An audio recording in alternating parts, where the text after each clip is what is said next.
Hi there everyone and welcome to Show Me English. I'm Tom Dillon. And I'm Vicky Scott Ross. And on today's podcast we're going to one of my favourite places in London.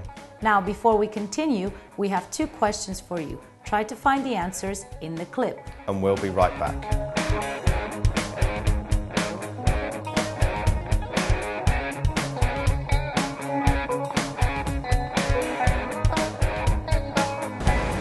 Hi everyone, how's it going? Today I'm really stoked to be in my absolute favourite location of all in London called Denmark Street, aka Tin Pan Alley.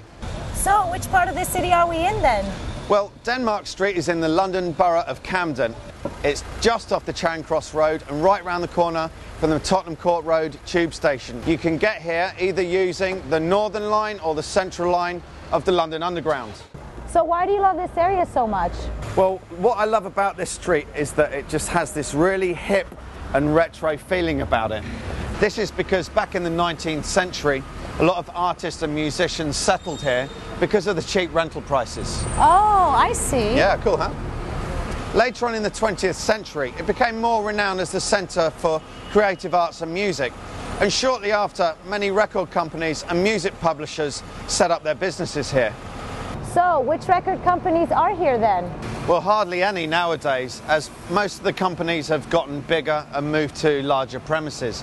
But you still get that really historical musical feel, as many of the establishments have been taken up by shops selling musical instruments. So, for example, guitars, saxophones, keyboards, many different things like that. I see. Cool, huh? Yeah, really cool. These are beautiful. I don't play the saxophone, but I mean, I can appreciate the quality of...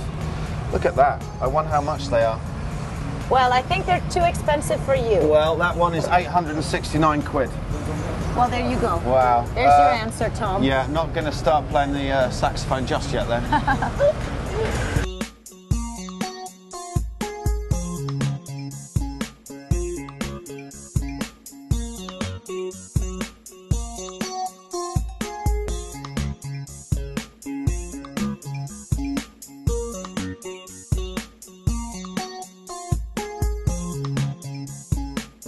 In the clip, Tom mentions that we're in Denmark Street, aka Tin Pan Alley. AKA is an acronym which stands for also known as. It is used when someone or something has more than one name. For example, Victoria Beckham, aka Parspice. Tom uses a couple of slang adjectives to describe certain things. For example, he uses the word hip, which means cool. And when he talks about the saxophone, he says it costs 869 quid. Quid is a colloquial way of referring to the English money, which is pounds. Tom describes some of the history using phrasal verbs. Remember, a phrasal verb is always a verb plus a preposition, and they are used all the time.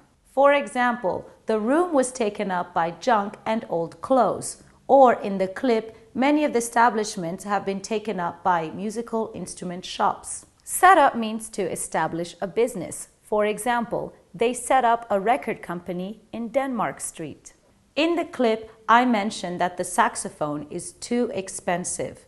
We use too to emphasize an adjective in a negative way. For example, the song is too difficult. I can't play it on the guitar yet. It's too heavy. I can't lift it.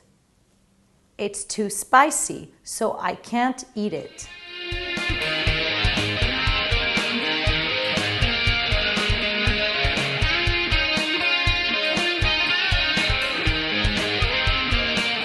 So here we are at number 24 Denmark Street, and it's from this address that Elton John and Bernie Taupin wrote their fantastic hit called Your Song. Since then, they've gone on to collaborate on more than 30 albums together. This is an incredible 4 decades of time working together and more than 250 million records sold. That's not too shabby of a CV, is it? Not too shabby, yeah, not too shabby.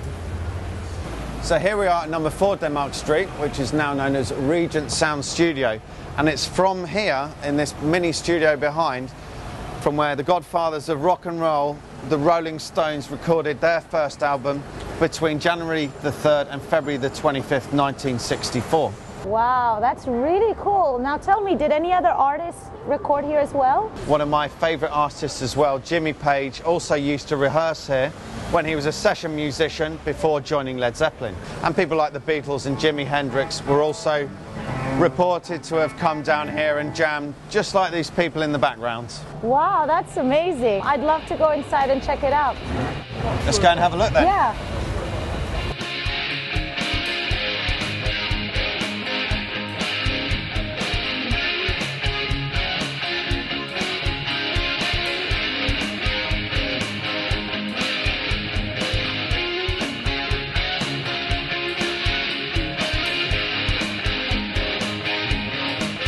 I really love that street, and there are some really cool verbs used to describe musical ideas.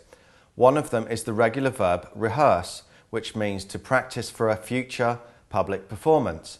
Now, rehearse can be for anyone who's not just a musician, but also anyone who performs on a stage, like actors or comedians. That's right. Another common regular verb is to jam, which is a colloquial way of saying to improvise with other musicians. The musical legends, the Rolling Stones, Jimmy Page and Jimi Hendrix all used to jam and rehearse in Denmark Street.